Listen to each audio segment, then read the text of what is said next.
दिल्ली के north west क्षेत्र में एक महिला निष्काम रूप से करती है डॉग्स की सेवा। आपको बता दें कि डॉग लवर या महिला अपनी गाड़ी से गलियों में और जगह जगह घूम रहे आवारा कुत्तों के लिए खाना लेकर जाती है और उन सबको खाना खिलाती है। इन सब के लिए वह सब अपना निजी खर्च करती है।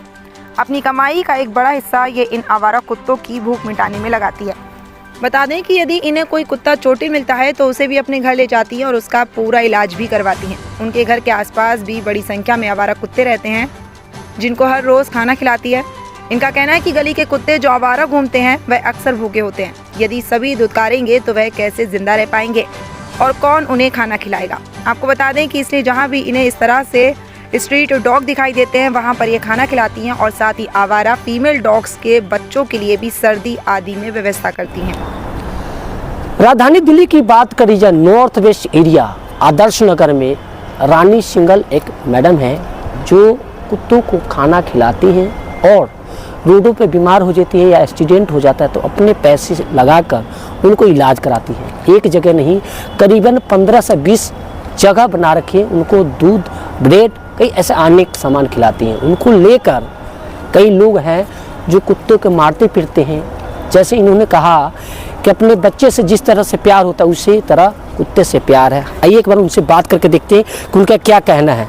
मैम, क्या नाम है आपका, पहले बताएं। रानी सिंगल। रानी जी, कहने का मतलब ये है कि जैसे हम बच्चे से प्यार करते हैं, क्या उसी तरह से कुत्ते से आपकी लगाव है? बिल्कुल मेरा लगाव है। क्या कहाँ से आप खिलाते हैं लोगों को? खाने की बात करी जाती है। मैं तो देखो, मैं मजलिस park metro station, Adarsh Nagar 10 number गली, 8 नंबर गली, 9 नंबर गली, 5 नंबर गली और ये पुलिस चौकी है, यहाँ पे बूथ बना हुआ है वहाँ पर।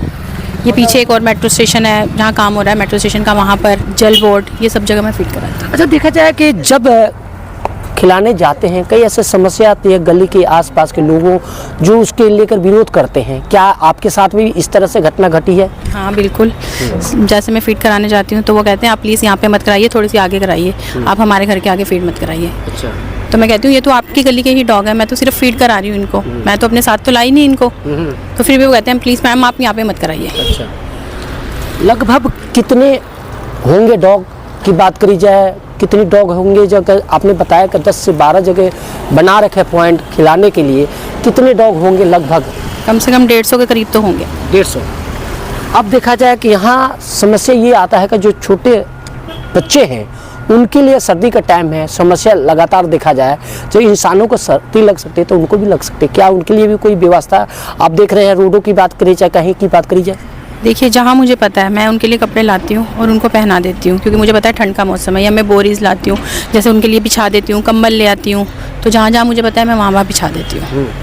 बाकी अब समस्या आ रहा है कि जब सुबह से करें या शाम की बात करिए या दोपहर की बात करी जाए, लगभग कितने के खर्चा आ जाता है और कितने दूध और ब्रेड आता है? देखिए, खर्चा तो मैं ऐसे नहीं बता सकती आपको कितना आता है। कभी 2000 हो जाता है, कभी 3 भी हो जाता है और कभी 4 भी हो जाता है। ऐसे कुछ नहीं है, फिक्स कुछ अमाउंट नहीं है कि मैंने इतना डेली देना ही देना है। कभी 2 हो जाता है, कभी 3, कभी 1000, कभी 1500, ऐसा कुछ नहीं है, फिक्स अमाउंट नहीं है। अच्छा, देखा जाए जब ये समस्या लगातार देखा जाए, रोडों की बात करी जाए, कहीं भी देखते हैं समस्या अनेकों तरह के आता है। क्या लग रहा है कि आप ये कब से इनको दे रहे हैं, खाने खिलाने की व्यवस्था कब से कर रहे हैं? मैं इनको खाने खिलाने की व्यवस्था तो देखो बचपन से ही मैं मतलब इनको खिलाती हूँ खाना, क्योंकि मेरे मदर और फादर वो इनको फीड कराते थे पहले। तो मुझे उनसे ये प्रेरणा मिली है और मैं तब से ही कर रही हूँ। लेकिन अब मुझे बहुत ज़्यादा हो गया है। अब अगर मैं इनको फीड ना कराऊँ तो मुझे रात को नींद नहीं आती, मैं सो नहीं पाती ढंग से। देखा जाएगा कई ऐसे रोडों की बात करी जाए, एक्सीडेंट हो जाता है, उनको चोट लग जाती है, घायल हो जाते हैं, उनके लिए क्या मैसेज देना चाहते हैं कि जब ऐसे हालात में जब बच्चे को चोट लग जाता है तो इंसान को दुख हो जाता है? क्या लग रहा है कि उनको भी इस तरह से एक्सीडेंट हो जाता है, दुख हो जाता है, तो फिर आप उसमें क्या करते हैं, कैसे उनको देखते हैं और इलाज के लिए कहाँ लेके जाते हैं? देखिए, इलाज के लिए तो मैं मतलब 2-3 हैं जैसे जगहें। एक तो ये नानकपिया गुरुद्वारे के पास है एक डॉक्टर, एक डॉगी वर्ड्स है और एक यहाँ पे भी है सरकारी, ये मुझे नाम नहीं पता एक्चुअली। मतलब बहुत सी जगह हैं डॉक्टर पे जहाँ पे मुझे मतलब लगता है कि हाँ ये पास है, उस टाइम ज़रूरत है, मैं वहाँ पे ले जाती हूँ। और मैं तो ये कहूँगी जिसके भी बाइक से या गाड़ी से एक्सीडेंट होता है तो प्लीज़ वो कुछ नहीं कर सकते तो कम से कम उसको उठा के डॉक्टर के पास तो ले जाएं और वापस उसकी जगह पे छोड़ दें। मैं यही कहना चाहूँगी। अज्ञात जो गाड़ी चलाने वाला 2 व्हीलर या 4 व्हीलर की बात करी जाए, वो गाड़ी रफ्तार में चलाते हैं, गली की बात करी जाए, कोई भी डॉग आ जाता है, जैसे आपने कहा कि उनको डॉक्टर के पास ले जाना चाहिए, आपकी सोच है? बाकी उसी तरह से उनको क्या मैसेज देना चाहते हैं कि आए दिन रोड पे इस तरह से घटना घटती है, डेली कुछ ना कुछ होते रहती है, बाकी उनको जनता को क्या मैसेज देना चाहते हैं कि इस तरह से कोई एक्सीडेंट हो तो उनको क्या मैसेज देना चाहते हैं कि वो चीज़ को उनको डॉक्टर के पास ले जाए? मैं ये कहना चाहती हूँ, पहले तो प्लीज़ ड्राइव थोड़ा देख के कीजिए। रोड पे ये नहीं है कि डॉगी का बच्चा या कोई गाय का बच्चा, कोई भी बच्चा, इवन कोई नॉर्मल बच्चा भी आ सकता है। तो प्लीज़ आप सेफली ड्राइव करें और ध्यान से करें। अगर आपसे किसी का हो भी जाता है एक्सीडेंट तो प्लीज़ उसको डॉक्टर पे ले जाएं और उसका इलाज करवाएं। कभी कभी मैं सुबह भी फीड कराती हूँ और कभी मैं शाम को, और कभी दोपहर में भी, मतलब कोई टाइम नहीं है फिक्स, कहीं भी मैं करा देती हूँ फीड। कितनी समस्याएं होती है? समस्याएं तो बहुत होती हैं। लोग मना करते हैं, यहाँ पे मत फीड कराइए, आप आगे जाइए, यहाँ पे भौंकते हैं, काटते हैं। मैंने कहा जब आप नहीं फीड कराएंगे इनको, ये आपको ज़्यादा काटेंगे, और ये मतलब कि जैसे आप ये भूखे होंगे तो अग्रेसिव हो जाएंगे, काटेंगे लोगों को, भौंकेंगे, पर लोग ये नहीं समझते। वो कहते हैं नहीं, आप यहाँ पे मत फीड कराइए। कितने टाइम से आप इनको खिला रहे हैं? मैं तो वैसे ये काम तो मैं बचपन से ही कर रही हूँ, क्योंकि मेरे प्रेरणा कहाँ से मिली? मेरे मम्मी पापा से। अच्छा, देखा जाए कि जो डॉक्टर बीमार हो जाते हैं उनके इलाज के लिए कैसे आप करते हैं, कहाँ कहाँ लेके जाते हैं? मतलब शेल्टर्स भी हैं, वहाँ पे भी हम मतलब भेज देते हैं इनको, जो भी अमाउंट होता है उनका वो भी है, वो हम पे कर देते हैं। जैसे किसी का कान पे लग गई या किसी को कुछ भी हो गया, और स्टेरिलाइजेशन हम जैसे खुद भी करा देते हैं जिसकी इमरजेंसी होती है, और वैसे हम सरकारी हॉस्पिटल्स में भेज देते हैं, वैन वगैरह बुला के वहाँ पे करवा देते हैं।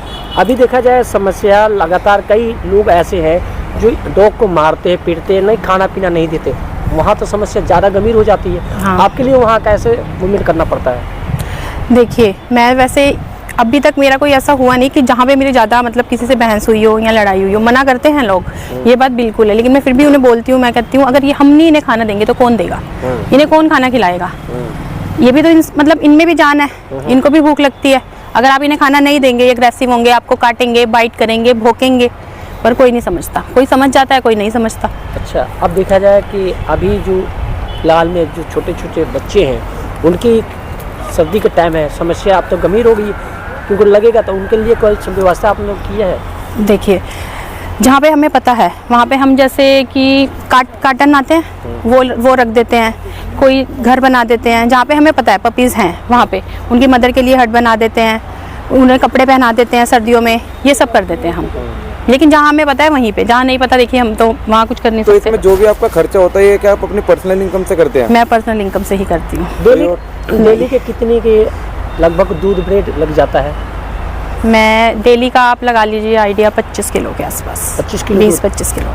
25 किलो दूध एक टाइम की या तीनों टाइम? नहीं, ये मैं आपको बता रही हूँ, मैं सुबह फीड कराऊँ या शाम को फीड कराऊँ। हाँ। कई बार होते हैं जो इमरजेंसी डॉग्स हैं जिनको मतलब कि जैसे जिनके बेबीज हो गए हैं, बच्चे हैं, उनको मैं सुबह भी करा देती हूँ, उनको मैं पनीर वगैरह खिला देती हूँ, सिर्फ उनके लिए चिकन, पनीर, एग, बाकी इनके लिए मैं दूध, ब्रेड, पनीर वगैरह ये लाती हूँ। खाने में दूध ब्रेड के अलावा क्या क्या देते हैं? मैं दूध ब्रेड भी दे देती हूँ, कई बार मैं पनीर दे देती हूँ, चिकन भी दे देती हूँ, एग दे देती, जैसे विंटर्स हैं, अब सर्दी है, इनको सर्दी लगती है तो एग गर्म होता है, मैं एग भी दे देती हूँ, इनको खिला देती हूँ। अच्छा, या टाइमिंग रखे हैं कब कब क्या क्या खाने? मेरा कोई टाइमिंग नहीं है, मैं जहाँ से मतलब घर से निकलूँ मेरी गाड़ी हमेशा भरी रहती है, जहाँ पे भी मुझे डॉग दिखे मैं उन्हें फीड कराती चलती हूँ। तो रोड पे चल देखिए, जहाँ पे तो मेडिसिन होती है, मेडिसिन ही लगा सकते हैं हम। अगर मान लीजिए हम हाईवे पे जा रहे हैं, हाईवे पे तो हम कुछ नहीं कर सकते इनके लिए। अगर आसपास का है तो हम इन शेल्टर पे भेज सकते हैं, डॉक्टर के पास लेके जा सकते हैं। हाईवे पे तो हम सिर्फ इतना कर सकते हैं, हमारे पास मेडिसिन है, इन्हें पेन किलर, फीवर ऐसी मेडिसिन दे देते हैं, और जैसे बीटाडीन वगैरह ये लगा सकते हैं, बस इससे ज़्यादा तो हम कुछ नहीं कर सकते। देखिए हाईवे पे तो साथ भी और भी सहयोगी है, एक बार उनसे ही बात करेंगे। सर, मैडम यहाँ कब से खाना खिलाने आती हैं, बताएं सर। पहले नाम बताएं सर, क्या नाम है आपका? सर मेरा मदन पाल नाम है। मदन जी, कितनी समस्या सर है? मुझको 2 साल हो गए सर, यहाँ पे मैडम को मैं देखता हूँ स्कूटरी से, मैडम प्रत्येक दिन खाना खिलाने आती है डॉगियों को। समस्या देखा जाए कि यहाँ लगातार जिस तरह से बढ़ता है, पब्लिक कई विरोध भी करती है कि भाई क्यों ले आके आते हैं, उससे समस्या होती है, क्या ऐसे भी होता है? जी सर, हाँ विरोध भी करते हैं, यहाँ खाना मत खिलाओ, यहाँ काटेंगे, यहाँ भौंकेंगे, तो ये विरोध भी करते हैं लोग। फिर भी मैडम खाना खिलाती हैं, प्रत्येक दिन मैं देखता हूँ। मुझको 2 साल हो गए सर, मैं सिक्योरिटी का काम करता हूँ यहाँ पे, पर प्रत्येक दिन कास्टिंग यार्ड है, इधर मेट्रो स्टेशन है और मजलिस पार्क है, इन 3-4 जगह मैं प्रत्येक दिन देखता हूँ मैडम को खाना खिलाने आती अच्छा, है। यहाँ जब डॉग को खाना खिलाया जाता है, जब से आपको लेकर प्लस पॉइंट क्या मिला है? Plus point sir. Plus point कहने का मतलब यहाँ जो इस जगह की बात करी जाए, आए दिन चोरी स्नेचिंग होती है, बाकी जब कुत्ते को देखकर चोर इधर तो नहीं आते हैं। नहीं सर, हाँ, हाँ। सर बहुत फायदा है वैसे इन डॉगियों का। जैसे मान लो कोई आदमी आता है तो कुत्ते उसको भौंकते हैं देखते ही, और वो हमें पता लग जाता है कोई बंदा आया हुआ है, तो हम तुरंत तैनात हो जाते हैं। बहुत फायदा है सर इनका। कहीं ना कहीं देखा जाए कि डॉग से खाना खिलाने से, आपके पास यहाँ रहने से बहुत फायदा मिलता है। ये कुत्ते आपके पे तो नहीं भौंकते? नहीं सर, हमारे जहाँ हम पे ड्यूटी करते हैं सर, यहाँ पे कम से कम 10-12 डॉगी हैं, और वो हमारे पास में बैठे रहते हैं, और जो भी कोई बंदा आता है वो सारे डॉगी एक साथ टूट पड़ते हैं उन पे को। अच्छा जी सर, चोर भाग जाते हैं? चोर भाग जाता है सर। मतलब कहीं ना कहीं देखा जाए इनसे बहुत फायदा है सर, बहुत। जनता के लिए क्या मैसेज देना चाहते हैं, जो पब्लिक कई है जो कि इनको मारते पीटते? सर मैं यही मैसेज देना चाहता हूँ, इनको जो है खाना खिलाया जाए और खाने से मना नहीं किया जाए, क्यों ये भी एक जान है, जानवर है, और इनको भी भूख लगती है सर। भूख लगती है? जी सर। देखिए एक बार हम और बात करेंगे, जैसे इंसान से प्यार करते हैं वैसे जानवरों से प्यार हो चुका है, और लगातार इस मामले को लेकर हमारे साथ में रानी जी हैं। रानी जी से एक बार बात करेंगे। जैसे इन्होंने बोला कि 2 साल से आप खाना खिलाते आ रहे हैं, बाकी पहले यहाँ चोर आते थे, कई चीज़ होता था, बाकी इनका कहना है कि जब से आपका यहाँ आना हुआ उस टाइम से चोरी स्नैचिंग नहीं हुआ, और कोई भी आते हैं तो कुत्ते भौंकने लगते हैं। तो इसे इनके लिए क्या मैसेज देना चाहते हैं? किनके लिए? इससे कितना फ़ायदा मिलता है, जैसे इन्होंने बताया? इससे देखिए, अब मेरी गली में 12 डॉग्स हैं, ठीक है। पहले हमारी गली में इतनी चोरियां होती थी, आज की डेट में हमारी गली में बिल्कुल भी चोरी नहीं होती। दिन दिहाड़े कभी साइकिल चोरी हो रही है, कभी स्कूटी चोरी हो रही है, किसी की मोटर ले जा रहे हैं उतार के, किसी का मीटर, लेकिन आज की डेट में कोई भी हमारी गली से चोर निकल नहीं सकता। और इनको तो देखो ऑटोमेटिकली पता चल जाता है कि कौन नोन है कौन अननोन है। और हमारी गली में 12 डॉग्स हैं, उन्होंने आज तक गली में किसी को बाइट नहीं किया, किसी को भौंका नहीं। अननोन बंदे पे भौंकता है जिस पे उसको डाउट होता है, सब पे नहीं। तो कहीं ना कहीं देखा जाए, जिस तरह से इंसान एक दूसरे का आहट से पहचान लेता है, वैसे इन्हें डॉग को भी पता लग जाता है कि कौन इंसान इस चोर है और कौन इस गली का रहने वाला है। तो इससे कितने प्लस पॉइंट मिलता है? जैसे आपने बताया कि 11 है, कोई व्यक्ति आता है तो उनको पता लग जाता है कि चोर है और गली के हैं। इससे कितना प्लस पॉइंट मिलता है? प्लस पॉइंट ये मिलता है, चोरियाँ नहीं होती, ठीक है। और आप ये चीज़ देखिए, जैसे ये डॉग्स हैं, आप इन्हें एक बार खाना खिलाएंगे, अगर आप दोबारा आएंगे तो आपको पहचान लेगा ये, और ये सबसे वफादार जानवर है, ठीक है। आज की डेट में आप किसी इंसान को किसी का 10 बार भला कर दो आप, पर कोई आपको याद नहीं रखेगा। इन्हें एक बार आप खाना खिलाएंगे ना, ये आपको नेक्स्ट टाइम आएंगे आप वहीं मिलेगा, और आपको पहचान लेगा, ये इंसान नहीं पहचानेगा आपको। ये बात सही कर रहे हैं। देखिए इनका भी कहना सही था कि जिस तरह से इंसान एक दूसरे पे भरोसा करते हैं, विश्वास जताते हैं, वहीं जो डॉग की बात करी जाए, अगर एक बार आप उनको खाना खिला देंगे तो हमेशा के लिए आपके वफादार बनकर रहते हैं। कोई भी हादसा होता है या कोई भी ऐसी चीज़ होता है तो पहले वो भौंक कर आगमन कर देते हैं कि हाँ कुछ ना कुछ होने वाला है। तो उस व्यक्ति को पता चल जाता है कि कुत्ते का भौंकने से कुछ ना कुछ होने वाला है। इसकी वजह से कभी भी कुत्ते का ना मारे और उनको खाने पीने की व्यवस्था जरूर करें। अगर किसी व्यक्ति से एक्सीडेंट हो जाता है, चोट लग जाता है, घायल हो जाता है, तो उस व्यक्ति को वहाँ ना छोड़ के जाएँ। कृपया करके उस व्यक्ति को डॉक्टर के पास ले जाएं, उनको इलाज कराएं। कहीं ना कहीं राजधानी दिल्ली में लगातार डेली इस तरह से घटना घटते हुए नज़र आ रहा है। वही आदर्श नगर एरिया की बात करी जाए, जिस तरह से इन्होंने मुहिम उठाया है, कहीं ना कहीं देखा जाए इस तरह से व्यक्ति जुड़ते जा रहे हैं और एक दूसरे का सपोर्ट करते हुए नज़र आ रहे हैं। संजय सिंह, सत्याग्रह भारत टीवी, दिल्ली।